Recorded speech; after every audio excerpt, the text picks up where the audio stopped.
agradeço a todos, a gente vai aqui então. Eu vou comprar a mesa. Que diz também. Rita, vamos trocar de lugar, né? Sim. Obrigado. A gente pode começar.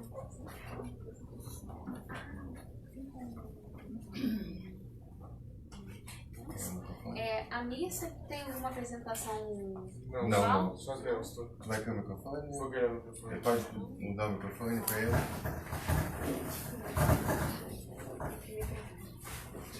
Obrigado. Mas eu começo. Vou começar. Pode? Agora. Fica à vontade. Primeiramente, que é o amigo que está falando. E eu gostaria de agradecer a algumas pessoas muito especiais, muito amigas minhas. Primeiro, eu queria agradecer o convite. Depois, queria agradecer minha tia Berta, que veio lá de São Paulo para cá. Quero do Berta, que vai me dar o contato da dona Piovani depois. E um abraço para todo mundo que está vendo lá do Conhecer. E principalmente Vitor e Jorge. Vocês são meus grandes amigos. Estou com vocês aqui no coração.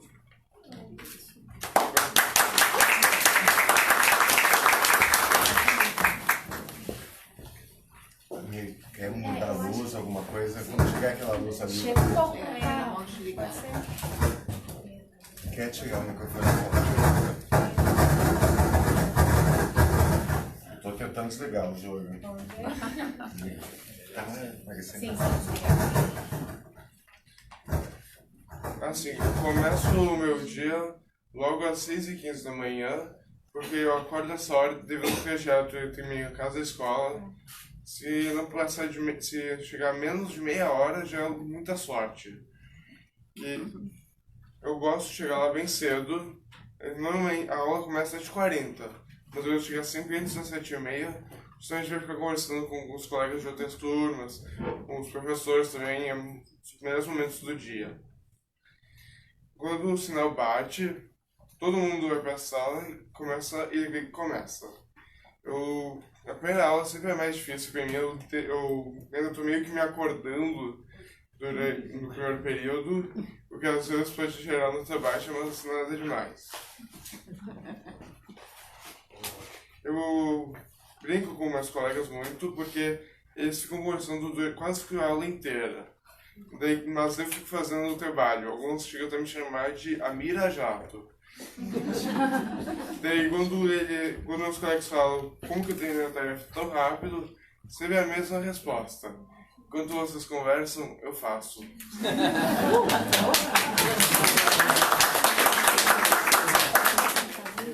Sempre que dá algum estresse na aula, eu procuro conversar com o coordenador da turma ou com a direção.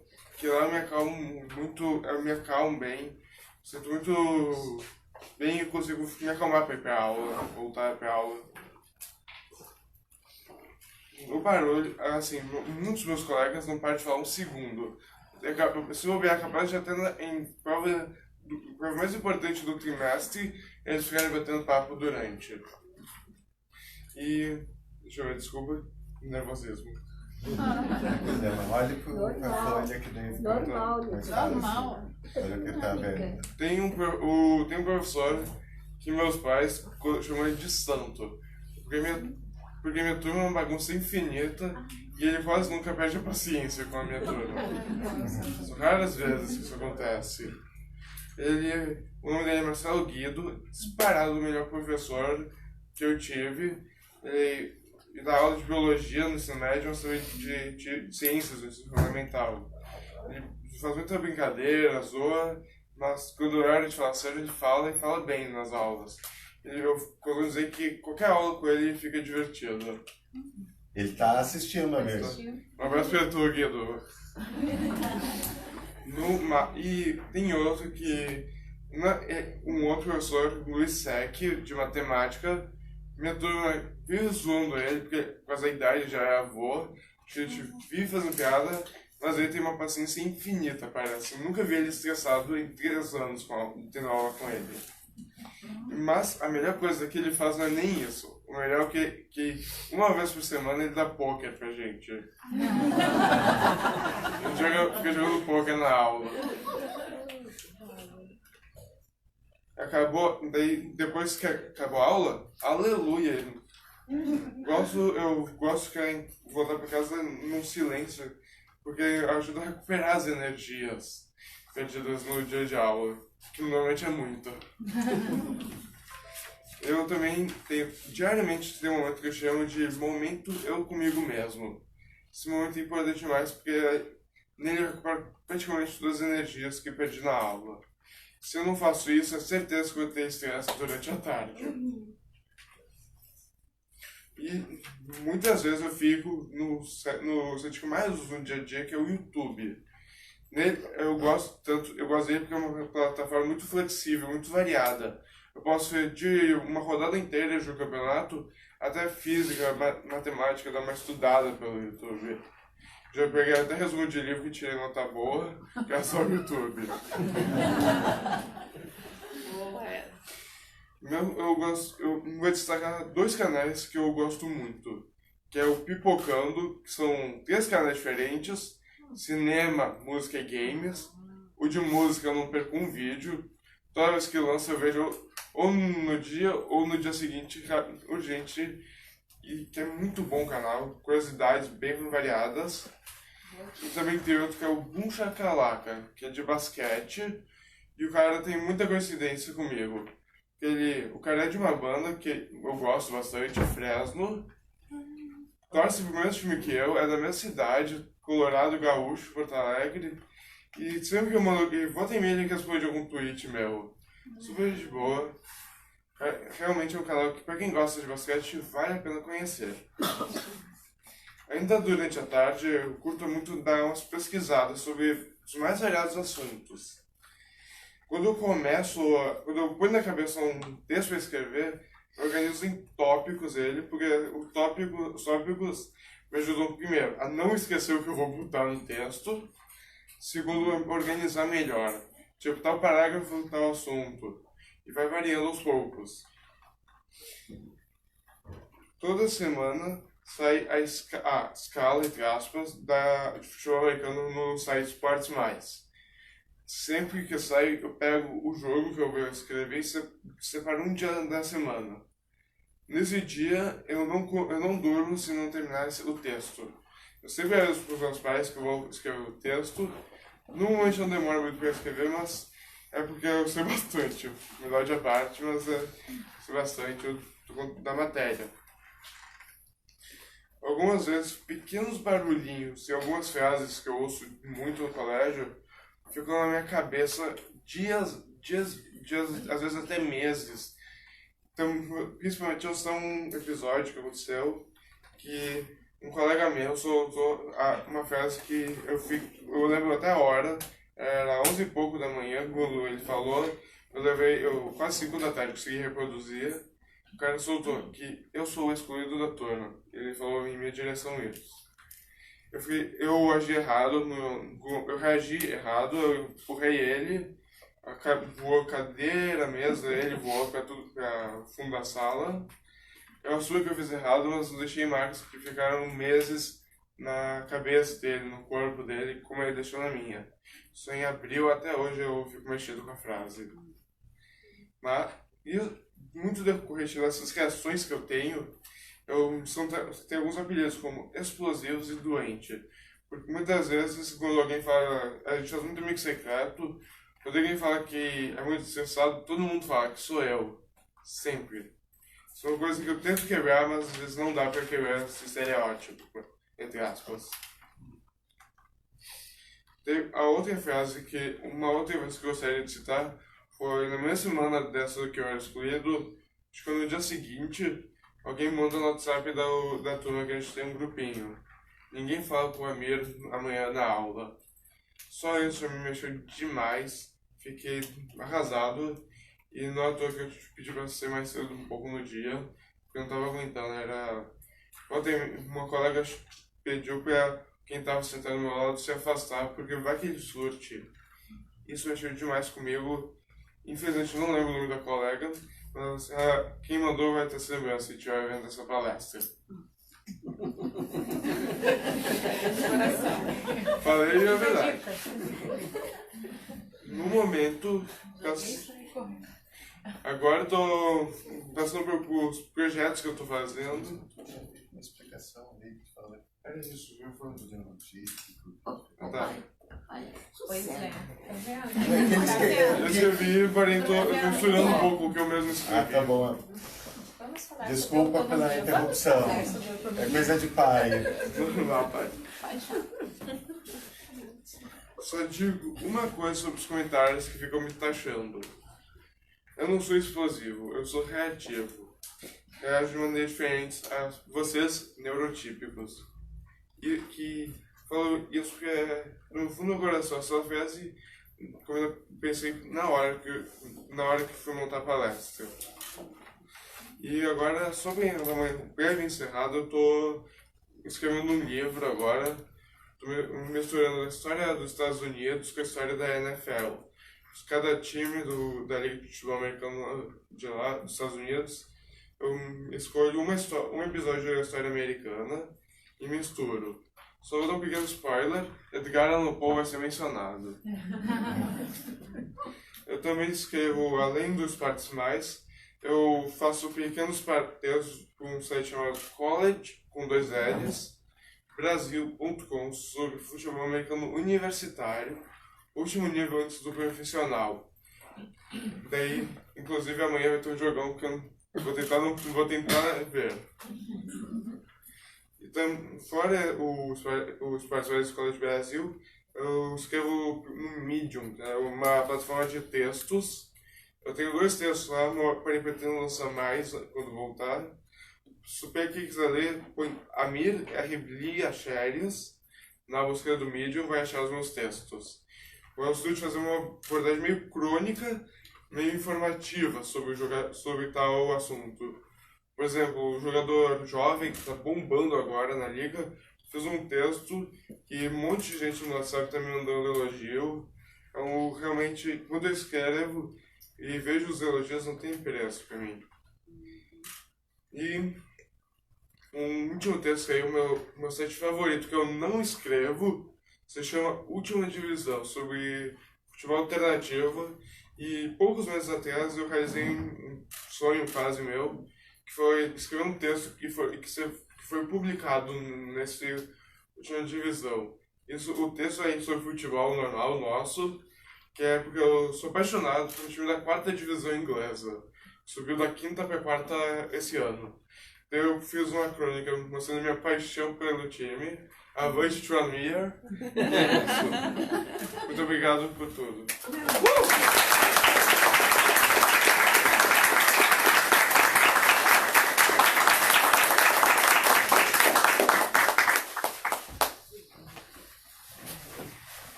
Amir, a gente que agradece a sua participação, a sua fala. Obrigado. Então, eu como neurotípico, então adoro pipocando. Então já temos essa afinidade em comum. Eu já comprei o livro deles, inclusive. Ah, então você conhece mais que eu. Conheço. Adoro. Então, para a gente dar continuidade à fala, vamos convidar Marcos. A apresentação tá aí? Sim. Pode ver agora aqui no meio. Eu acho que vai ter que sair, né? Um Consegue? pouco lá. Não, não. Você tem um microfone? Eu acho que eu vou pegar o microfone. Eu vou pegar. Oi? Não, segurei. Eu só quero que eu fale. Interrompe a dele. Bom dia. Tá dando pra ouvir? Eu não tô. Eu tô que nem o. Tá? Eu tô que nem o Tim Maia. Retorno, som. Eu não tô ouvindo. É difícil falar agora. Eu tô muito emocionado. Eu sou uma mistura de emoção, de orgulho. É até difícil de falar, mas para mim é um prazer falar depois do meu filho. Para mim é um sonho, é um momento único. Eu estou muito emocionado, eu sou 100% coração. E como diz o Ricardo, meu amigo e amigo do Amir, é ritmo frenético. É ritmo frenético, a gente chegou ontem. chegamos às 6. Ele, o Ricardo e o Amir já jogaram altinho na praia. O Amir tem um escritor favorito, que é o Ryan, que é vizinho do... Mora ali perto da casa do Ricardo. Ele foi nos ver, então foi pra praia já com o escritor favorito. A gente sequestrou a Lelei, que queria ir pro hotel. E não, a gente não deixou. Daí depois a gente jantou, saímos jantar. Jantei com pessoas que eu queria conhecer. Jantei com a Isabel Maior, que eu não conhecia, que eu tenho maior admiração. Para mim foi assim, sensacional ter jantado com ela. E hoje o dia começou às 6 horas. Daí já começou com lendo a nota do Amir, da palestra do Amir que saiu no Globo hoje. Eu vi que tá até aí, coloca ali rapidinho, Juliana. Não tá. Agora. Aí a peça dando para ouvir direitinho, então eu vou falar sem microfone mesmo.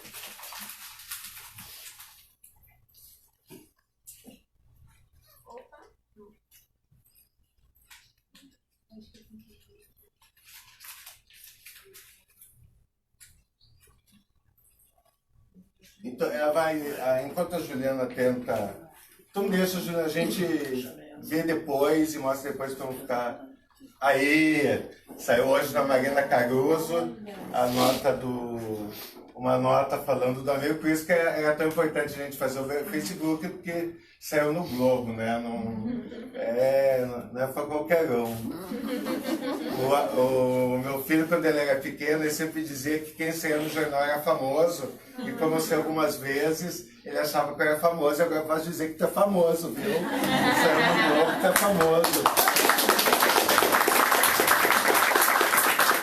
Então, queria agradecer ao convite da Ruth, do pessoal da Praxis, a parceria todo esse tempo. E queria agradecer meus amigos que estão aqui, pessoas de tanto tempo. Está aqui a Geilena, a Cíntia, da área ambiental. Está aqui o Luiz Cláudio. Finalmente vou conhecer a Cíntia, que ele fala sempre de ti nas reuniões. E o Luiz Cláudio é meu... colega de comissão de OAB e da comissão que está implantando a política, fazendo e implantando a política de acessibilidade aqui da AGU. Nós começamos isso junto e queria agradecer também aqui o nosso anfitrião de ontem, guia, o Ricardo Breitman. O Amir falou que ele vai dar o telefone da Luana Piovani. Eu vou dar um exemplo para mostrar como ele não é um simples mortal. E por que eu faço referência a ele? A diferença é que qualquer um de nós diria, eu tenho o telefone da Luana Piovani. E no caso dele, é a Luana Piovani que fala que tem o telefone dele. Então, eu não considero ele um simples mortal. Então, está em outra categoria. E eu vou começar a falar, feitas as apresentações. O Mike Quintana, poeta lá da minha cidade, diz que num filme japonês, se a gente cortasse as mesuras, ia sobrar 10 minutos. Advogado, quando começa a falar, daí é tanto protocolo e agradecimento, que daqui a pouco ela já está levantando a plaquinha também que acabou. Eu vou falar um pouco sobre neurodiversidade, vai ser relativamente rápido, mas para dar uma pincelada, antes eu vou fazer algumas pequenas provocações aí, para começar. Então, primeiro é mostrar a imagem do autista na mídia. Então temos aqui 3 bons seriados, os 3 são bons, eu vi todos os capítulos dos 3, é o The Good Doctor, o Atypical e o A Vida com Joe, também é A de Autismo, mas aqui em português está A Vida com Joe. Então a gente vai ver aí, as fotos deles são todos um menino, um adolescente e agora chamam de Young Adult, né? No tempo não tinha isso não, mas hoje é Young Adult. Todos eles brancos, né? E meninos, todos do sexo masculino. Vamos passar a próxima. Aqui, revistas especializadas, não muda muito o sexo, idade e cor. Tudo meninos brancos, bem nutridos, bem vestidos. Uma mais antiga até fala sem medo da doença, chamando autismo de doença. Hoje eu acho que a gente ia fazer protesto, né? Total. Ia ter treta nas redes sociais. E, por fim, a Veja E a época, essa é de 2007 e a outra é de 2017. E a gente vê nos dois o mesmo perfil. E aí é quase a mesma chamada. Vocês olham ali, o novo mundo do autismo e a outra é um novo olhar sobre o mundo oculto do autismo. Então, eu brinco, parece aquele meme, né? Autistas estão no mundo à parte, o que eles comem, onde se escondem, o que fazem. Então, para mim, eu acho que é bem importante a gente chamar aqui a Rita Lozeira, ela vai falar depois, porque, como vocês podem ver, ela não é nem menino, nem branca, então ela foge desse estereótipo. Eu acho que é um privilégio a gente ouvir ela, porque é uma dupla condição. Ela é autista, de alto funcionamento, e é cuidadora do irmão, que é um grau de autismo mais severo. Então a gente tem uma experiência dupla para aprender aí, e também para ajudar a quebrar esse estereótipo do menino branco, que é um estereótipo que prejudica mesmo, porque hoje mulheres e negros são grupos subdiagnosticados em autismo. É mais difícil de ter o diagnóstico. Uma das dificuldades do autismo é receber essa confirmação da identidade, e daí há uma dificuldade maior em autistas mulheres e autistas negros. Eu peço desculpa, vou falar sentado, como é ritmo frenético. Eu acordei às 6 da manhã para ver o Jornal da Globo, e às 6h15 eu fui atropelado. Então, não estou conseguindo falar de pé, eu fui atropelado. Eles me deram 2 injeções lá, e daí depois vamos ver o que aconteceu. Mas assim, eu só machuquei o pé, não foi nada demais. Eu tive um atendimento na hora. O Leonardo e a Ruth aí me colaboraram. Eu tive que andar abraçadinho com o Leonardo aí pro Botafogo. E também ganhei uma experiência de acessibilidade, porque eles tentaram me levar de cadeira de rodas pro hotel, e a calçada da UPA não é acessível. Eu quase morri, quase me jogou 3 vezes para dentro, porque chegou uma hora que eu falei, não, eu prefiro andar abraçadinho com o Leonardo do que ficar na cadeira de roda. Então vocês podem imaginar o desespero que foi essa experiência. Mas enfim, foi bem difícil, porque eu quase caí várias vezes em andar de cadeira de roda. Então, eu acho que cada um fala do seu lugar de fala, e eu, dessa vez, eu resolvi falar do meu, como pai de autista, e eu sou judeu, e eu resolvi de falar do autismo um pouco da perspectiva judaica da neurodiversidade. Eu acho que foi... esse casamento, para mim, foi muito importante. E eu vou falar daqui de 3 pessoas que sejam, talvez, as mais importantes faces públicas da neurodiversidade, e, por coincidência ou não, né? Eu não acredito que seja uma coincidência, os 3 são, assim como eu, judeus praticantes. No que eu digo judeus praticantes, muita gente fala aqui no judaísmo e pensa numa religião, como se fosse, sei lá, um Big Mac, que judeu não pode comer porque não é kasher, não está nas leis dietéticas judaicas. Mas, na verdade, é um combo, porque o judaísmo é uma religião, mas também é um povo, uma nação e uma cultura. Então, tem muito mais em comum entre eu e o Steve Silberman, que é um judeu americano, que talvez, assim, um católico brasileiro com um católico americano, porque não é simplesmente uma religião que a gente compartilha. A gente compartilha muitos aspectos culturais e coisas comuns. E então, para mim é muito forte essa identidade. Eu conheci o termo de neurodiversidade pela obra dele, do Steve Silberman. O Steve Silberman, ele é um escritor e jornalista que escreveu para uma revista de tecnologia chamada Wired. E lá ele fez um dos grandes artigos sobre autismo, um artigo assim que ficou muito badalado, que é The Geek Syndrome, mostrando as ligações entre o pessoal que trabalhava na indústria da tecnologia e o autismo. E ele, para entender o autismo e escrever esse livro, As Neurotribos, ele vai conviver com autistas. Ele não vai falar com médicos, nem com pais. A principal fonte deles são os autistas. Eu não consegui dormir, eu estava bastante ansioso hoje de noite. E daí eu fiquei lendo ele. E ele fala um negócio que é um privilégio que eu tenho, graças ao Amir. Porque ele comenta que ele vai numa atividade chamada Neuro-Retire, que é de neuro e retiro, que é um final de semana para autistas. Então, um lugar sem barulho alto, sem luzes, todo feito para autista. E daí, quando ele volta de lá, ele chega e fica, nossa, como a nossa vida é barulhenta, como a nossa vida é cheia de cargas sensoriais. E eu, hoje, na minha vida, como a gente presta muito atenção nisso em respeito ao Amir, no fim eu tenho essa sensação, eu falo que eu viro um pouco autista, porque eu começo a achar tudo barulhento, tudo muito movimento, a gente acaba adquirindo um pouco dessa identidade. Só interrompendo um pouco, tem alguns lugares que ele acha mais barulhento do que eu. Verdade. Volta e meia, tem algum. E é engraçado que a gente vai nas sessões de pessoas com deficiência e às vezes eu começo a falar, eu se eu não estiver olhando para a pessoa eu já não ouço, e daí as pessoas acham que ele está me acompanhando porque eu sou surdo. Então é bem engraçado. Mas o Steve Silberman daí, ele coloca com esse livro, vira um best-seller, ele é prefaciado pelo Oliver Sacks, que também é um médico, também é judeu, também é um cara que pensa muito sobre o judaísmo, escreveu sobre isso.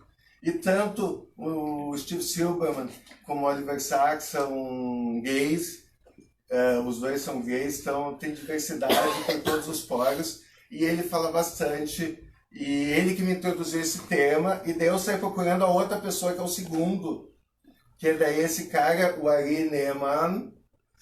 E o Ari Ne'eman, ele para mim foi bem importante para entender a neurodiversidade. Eu me identifiquei muito com ele também pelas questões de vida. E o Ari Ne'eman vem de uma família também como a minha, muito vinculada à comunidade, tanto na questão religiosa como na questão social. E o Ari Ne'eman, assim como eu passei, o Amir passou depois, acabou saindo das instituições escolares judaicas, saiu da escola judaica como Amir e também saiu de instituições judaicas. Foi meio que, aqui não é outro lugar, não é para ti. Então ele passou também por esse momento de rejeição, de exclusão na própria comunidade que a gente também viveu. Então ele foi muito importante, porque eu dialoguei com ele nesse momento, o que ele trouxe para mim foi muito poderoso. Ele foi o conselheiro do governo Obama para autismo, primeiro autista que ocupou um cargo governamental. Assim, também tinha um conselheiro de síndrome de Down, que era um Down, e ele fala muito para a imprensa judaica, e eu também escrevo na Federação, um blog que é mais dedicado a meio ambiente, sustentabilidade, inclusão e judaísmo, e perguntaram uma vez para ele, um blog judaico perguntou, como é que te tratam entre os autistas, sabendo como que tu é judeu? E ele respondeu, eu gostaria de ser tratado pelos judeus como os autistas me tratam, como parte, não importando as diferenças. E ele foi fundamental para mim, que ele falou para mim, ele ensinou o que é neurodiversidade de uma forma que fazia muito sentido para mim. Ele falou, neurodiversidade, como é que tu explica a neurodiversidade? Como era um site judaico, eu falei, neurodiversidade é se um autista quer ser como nós judeus, ter a sua própria identidade e ser aceito na sociedade sem a necessidade de abdicar ela. Então, para mim, isso foi perfeito. Quando falam de neurodiversidade, é isso que cola. Tu ter a tua própria identidade e não ser obrigado a normalizar. O autista, muitas vezes, ele é condenado a ser normalizado. Então, ele não pode ter estímulos, que são movimentos repetitivos, que servem para acalmar. Daí a gente proíbe o estímulo. Ou se não, daí então tu dá, que foi feito originalmente para autistas, como é que é o nome daquilo mesmo, Rita? O brinquedo que está rodando. O spinner. Daí a autista não pode ter o spinner, mas daí a gente faz, né? O spinner porque acalma a gente.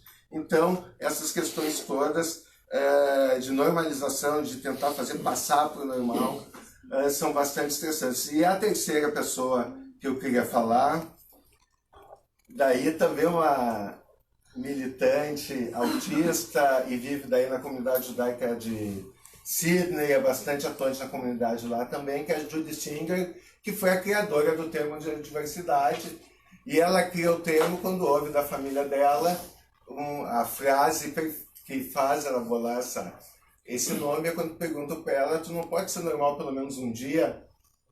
Então é muito essa cobrança da normalidade, de parecer normal. Então ela desenvolve todo um corpo teórico como antropóloga.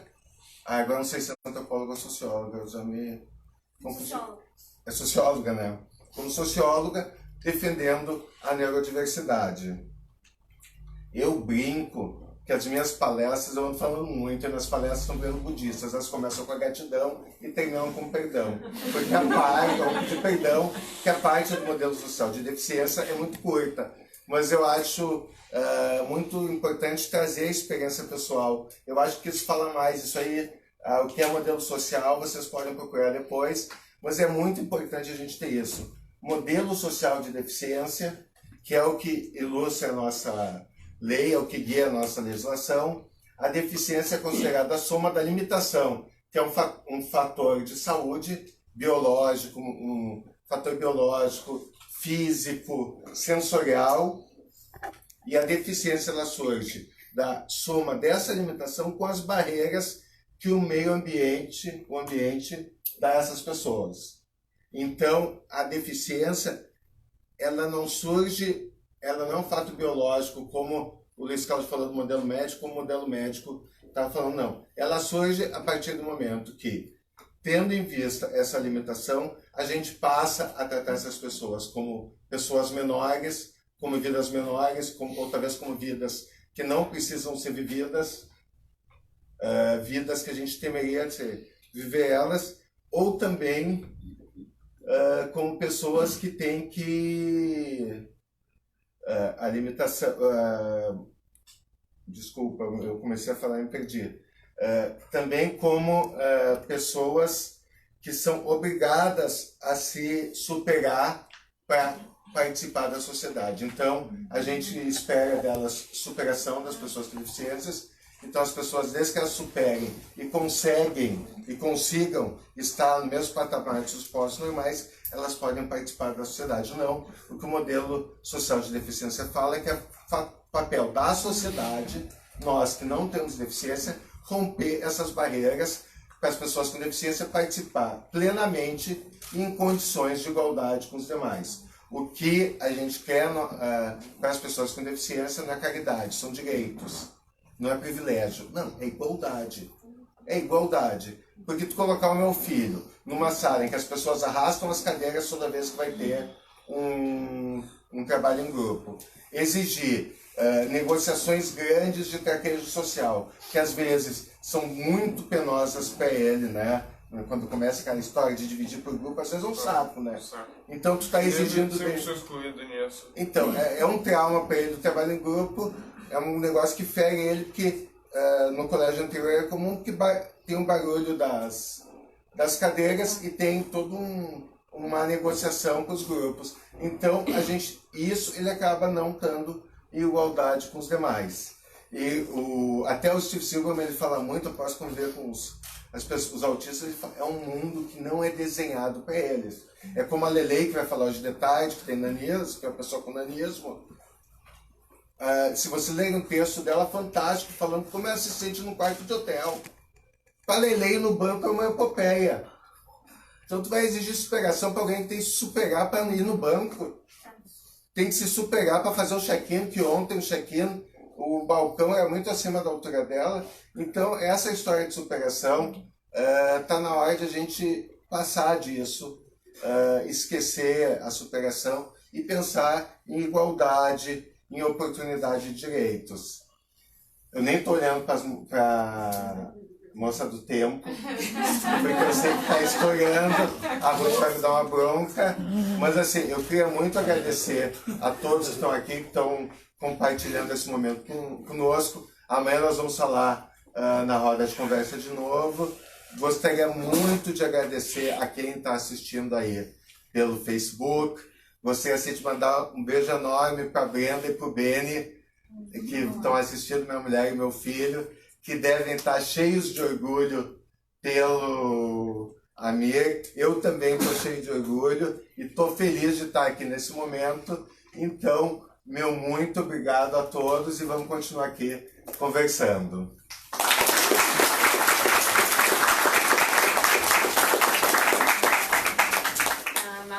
Obrigada, eu vi que você não passou o último slide, mas eu vou então o tomar slide, eu vou falar então. Desculpa, eu esqueci. Eu sempre acabo uma frase, e era uma frase do Vassili Grossman, e daí como a Lelei se apropriou da frase, ela gostou, eu mandei, ela se apropriou, está colocando os textos nas palestras, eu falei, eu vou pegar outra frase e vou dar aquela de presente com a Lelei que está combinando com ela. E eu passei esse semestre inteiro estudando Hannah Arendt. Então ela fala, a pluralidade é a condição da ação humana, porque somos todos iguais, isto é, humanos, no modo tal que ninguém jamais igual a qualquer outro que viveu, vive e viverá. Então a gente tem que viver a pluralidade, a pluralidade é a nossa força, não é uma fraqueza. Tem pessoas que veem a diversidade como uma fraqueza, porque vai parecer todo mundo igual, mas não, que é bom é que somos todos diferentes. Eu não sei se alguém chegasse de manhã cedo, falasse aí para Juliana, mediadora, oi, tudo bom? Como tu tá comum hoje? Que máximo! Tu tá tão comum hoje! Oi, Ricardo, que legal, tu tá igual a todo mundo! Parabéns! A gente já ficou ofendido, mas quando vê alguém diferente, a gente quer a primeira coisa é tornar ele igual a todo mundo. Então a nossa vida é colorida, nem todo mundo tem tons pastéis, né? Alguns têm tons berrantes, outros são preto, branco, cinza. Vamos dar espaço a todas as cores, tá? Gente, muito obrigado!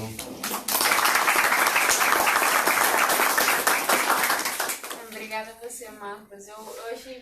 Quando eu abri essa apresentação, semana que vem a gente vai ter um outro seminário, e aí me coube a me falar sobre a pluralidade, eu começo com ela. E eu achei que exato. Aí eu puxar uma sardinha aqui. Não, mas a minha já tá. Não, pode levar. Gente, vou fazer aqui da minha não tenho problema nenhum com a Lelê, a gente é super amigo por causa disso, vamos continuar amigos. Pode levar a frase. Maninha, né?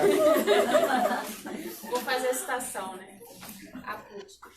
Mas é muito importante assim, a gente até estender essa questão da pluralidade, porque inclusive nos próprios movimentos de diversidade e inclusão, o movimento feminista, o movimento negro, ainda assim hoje, em 2018, você ainda tem uma tendência à pasteurização, né? Sem perceber a diferença que tem em cada um, né? Então, por isso esse tema nos é caro também, né?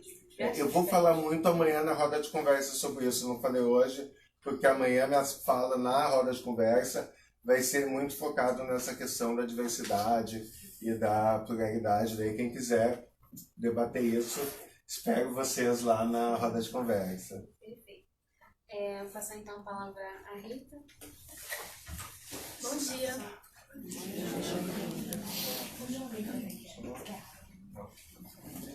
Eu tô bem feliz de estar aqui, principalmente porque o Ami falou.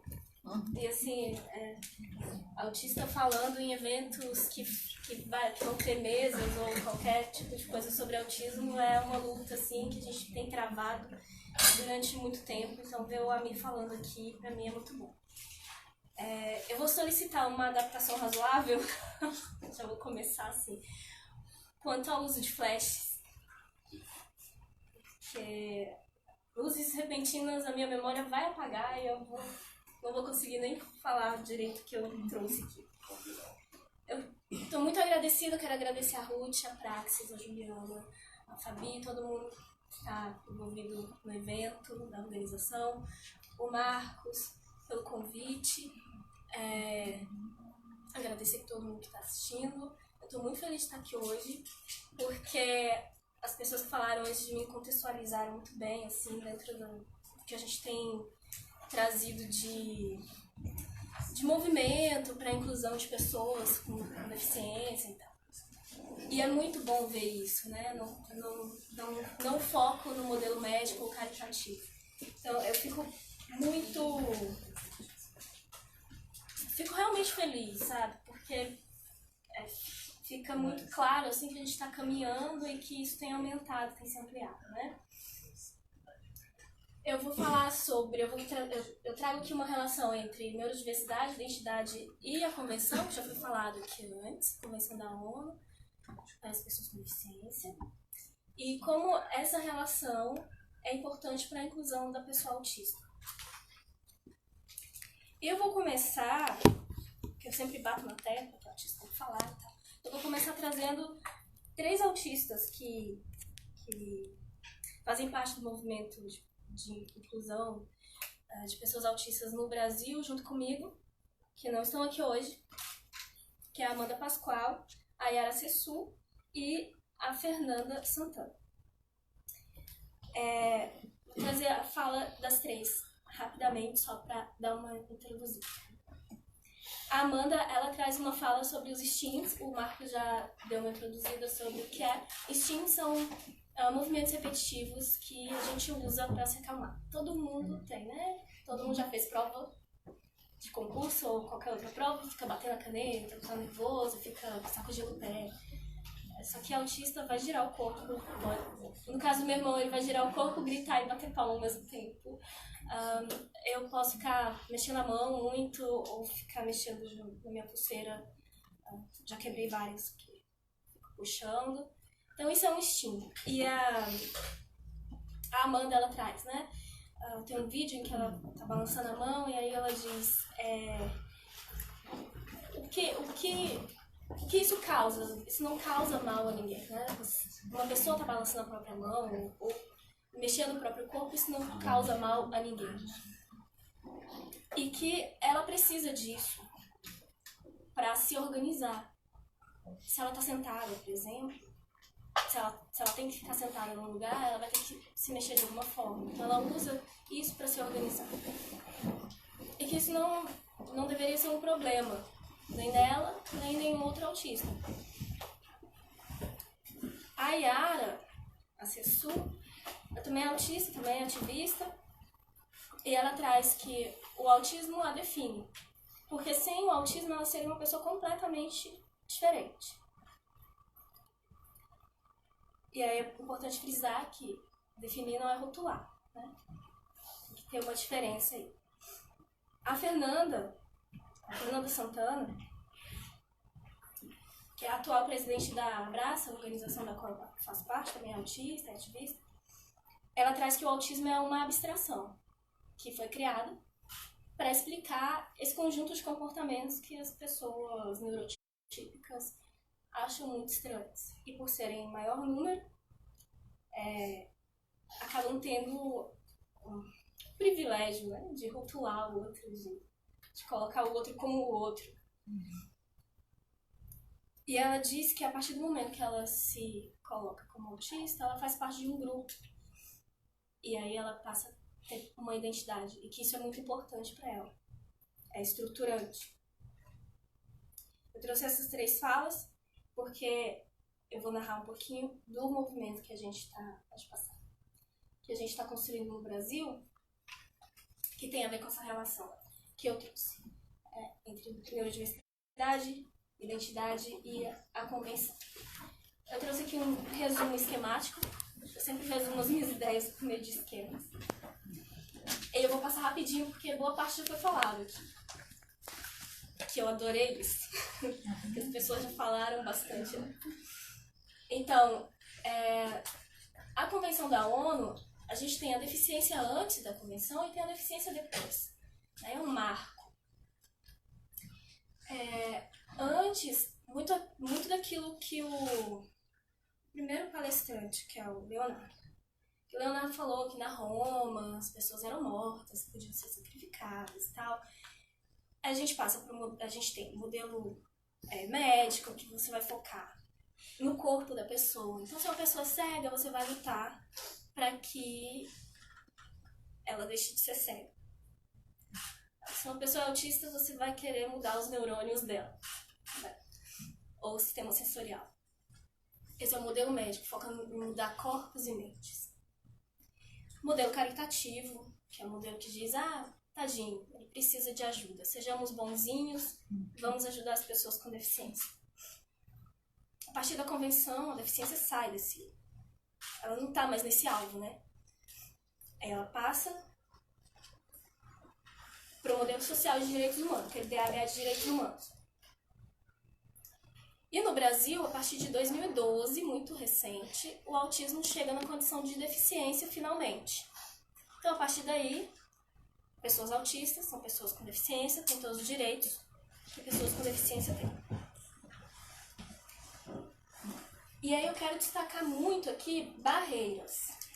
Já foi falado aqui antes, porque nessa divisão, nesse marco que é feito a partir da Convenção da ONU, a deficiência, não tem como você falar de deficiência sem falar em barreiras. Pode passar.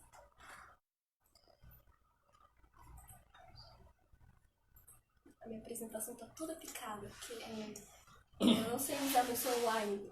E eu fiz, passei pro celular achando que era só passar igual um pendrive, mas não. Então, a neurodiversidade, o Marco já falou, né? Ela surge a partir da década de 60, a Judy Singer é aqui, crava ali essa nomenclatura da neurodiversidade. E ele traz o autismo como uma diversidade humana, parte da diversidade humana. E a gente chega na questão da identidade. Eu estou tentando fazer a relação entre neurodiversidade, Convenção da ONU, que deu esse suporte jurídico muito importante, né, quando tira a deficiência desse modelo médico caritativo, coloca no modelo social e de direitos humanos. A neurodiversidade, que fala, opa, autismo, a diferença casa bem com a convenção. E o termo identidade, que é a estrutura básica da luta das pessoas autistas no Brasil e no mundo, como um todo. Pode passar. Eu vou falar rapidinho do infinito colorido, que é o símbolo da neurodiversidade. Coloquei em todos os slides porque acho muito lindo. Então, aqui no Brasil, a gente tem um movimento que eu tenho participado dele há bastante tempo. E aí eu costumo dividir em 3 fases. Mas a gente está na segunda, então as outras 2 é pura projeção da minha parte. Aliás, 4 fases. A primeira fase é composta basicamente por mães, pais, profissionais, pessoas que se solidarizaram, enfim. Essa primeira fase é muito composta pela formação de ONGs, associações e a atuação mais pro comecinho da transição para a segunda fase, a participação política e a criação de legislações, né? Que aí a gente entra, acho que a grande vitória, assim, foi essa lei de 2012, que além de trazer o autismo como deficiência, traz uma série de outras conquistas, né? Mas ainda traz, um tanto, como uma lei que é de 2012, a gente ratificou a Convenção da ONU em 2008, e a legislação ela leva um tempo muito grande, 4 anos é um tempo pequeno. Essa lei ela ainda é uma lei de transição, né? Então ela não está totalmente dentro do modelo social de direitos humanos. A segunda fase é a que a gente está tentando entrar agora, né? Citei a Amanda Pascoal, a Yara Sessua, a Fernanda Santana, posso citar Kalinka Alcântara, estou citando só mulheres, não é à toa. Para deixar claro que tem muita mulher, apesar desse estereótipo de ser sempre homem, branco e tal. Temos também William, de São Paulo, Thiago, aqui do Rio, vários ativistas autistas que estão entrando na luta, e essa é a segunda fase. Só que esses autistas que estão se manifestando hoje, eles são oralizados, como eu, né?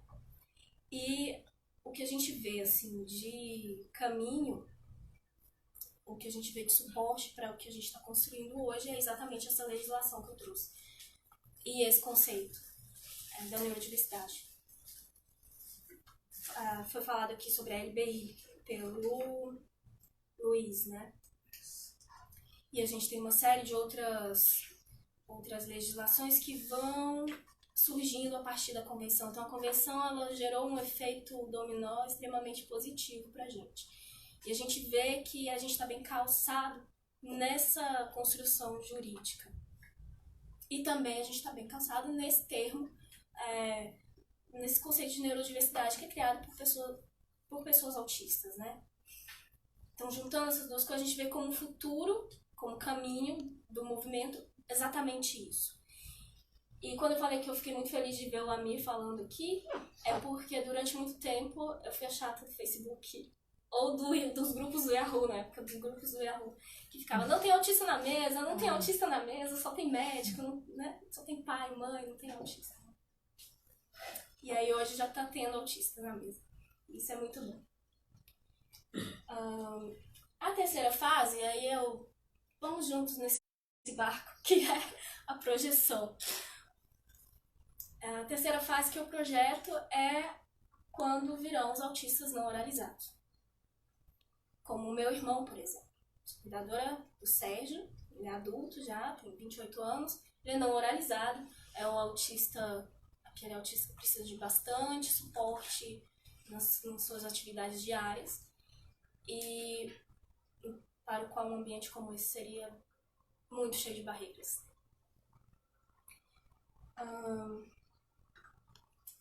E por que eu acho que é possível? Assim? Por que eu vejo essa fase como uma terceira fase?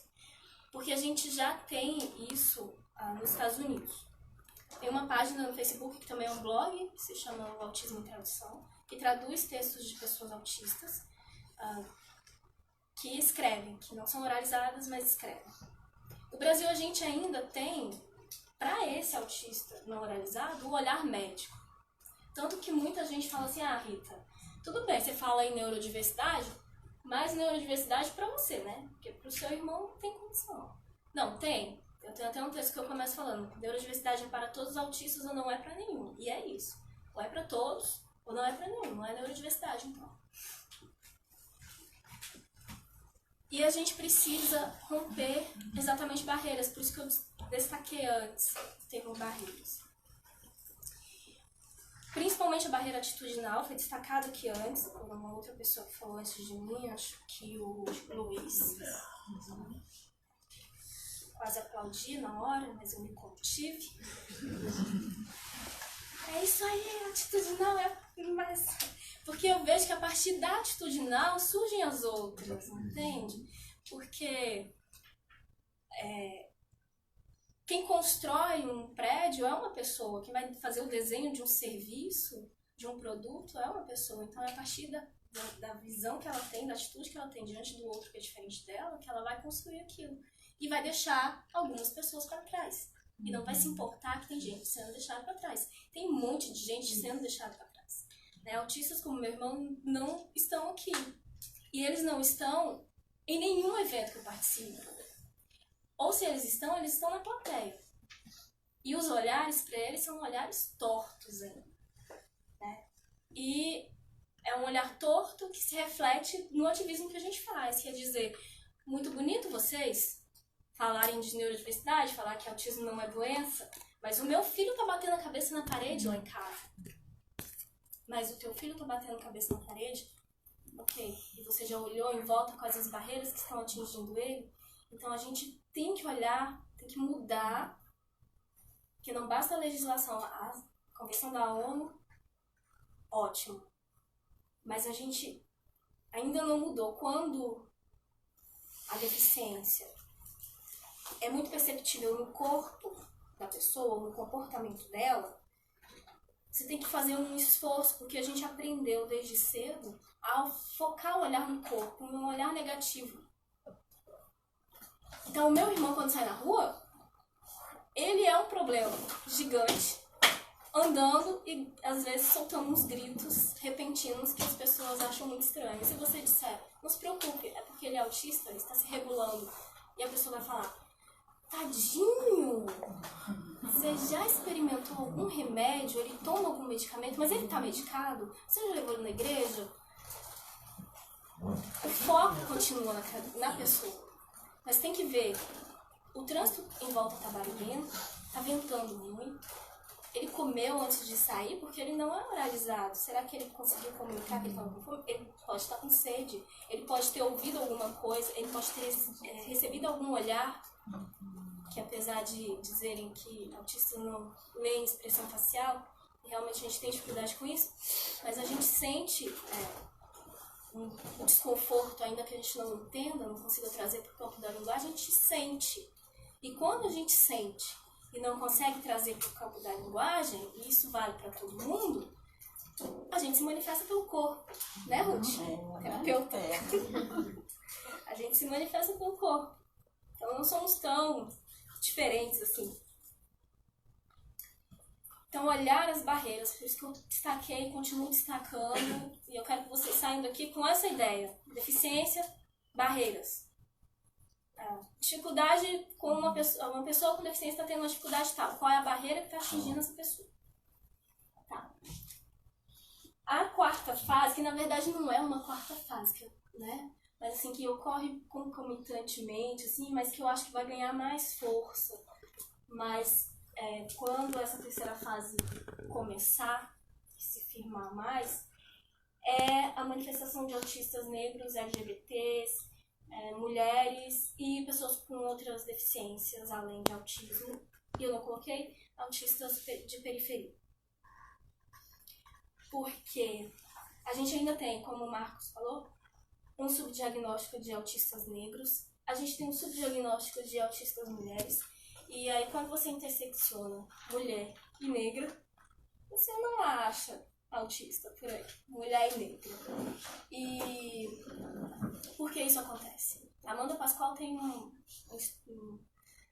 compilação muito interessante, que ela fala lá atrás, que desde o começo o autismo, naquele modelo médico, né, muito focado no corpo, os médicos focavam as pesquisas em homens, porque homens, na visão deles, não tinha muita alteração hormonal, então era mais fácil de fazer grupos de controle, grupos de pesquisa e fazer comparação, e uma série de outros fatores que fazem com que o autismo seja visto muito como uma síndrome masculina, ou uma condição masculina. E o autismo descrito nos livros mais clássicos é um autismo bem masculino. No sentido de que é um autismo que vai focar mais na questão da lógica. Mulheres autistas são mais socializáveis. O autismo ele é descrito como uma falta de socialização, né? Então esses estereótipos marcam muito e fazem com que esses grupos dessa quarta fase sejam excluídos, porque um autista LGBT, um autista homossexual, ele vai ter uma outra configuração. Assim como um autista de periferia vai ter uma configuração muito diferente do autista do atípico, que é uma família que tem condições financeiras. Você vê na série, não sei se alguém já viu. Sim. Alguém já viu o atípico? Sim. Super recomendo. Na Netflix, eu tô fazendo merchan. Autistas com outras condições, com outras deficiências, um autista com deficiência física. Toda vez que eu vou num evento sobre autismo, a gente participou do EBA, que foi o primeiro encontro brasileiro de autismo. Quanto tempo é essa coisa aqui? Já estourou, mas fica à vontade. Desculpa.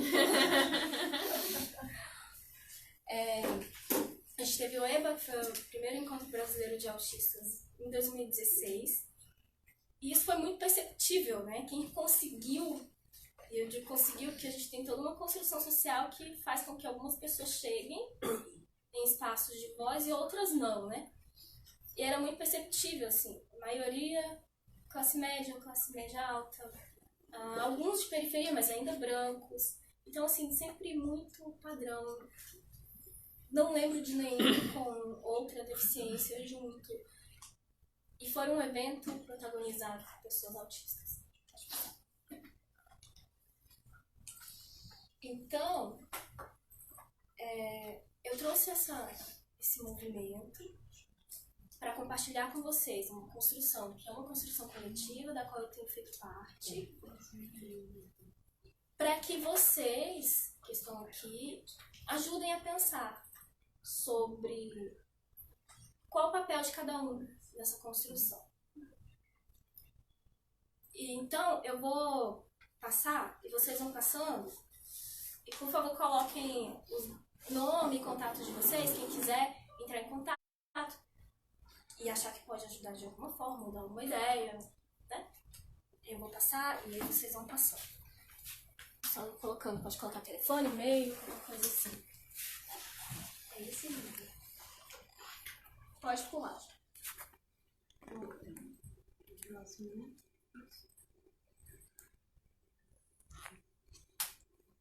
Porque eu vejo que esse movimento, se a gente conseguisse fazer o que a gente está pretendendo, a gente vai ter efeitos em todas as instituições sociais, na sociedade como um todo, no mercado de trabalho, para que a gente tenha autistas realmente incluídos, não apenas, como tem uma frase que está rodando muito por aí, que é: diversidade é você convidar para o baile, e inclusão é você dançar junto, né? E eu lembrei dessa frase quando eu ouvi a Ruth falando e quando eu ouvi o Amir falando. Então eu estou convidando vocês para dançar junto com a gente.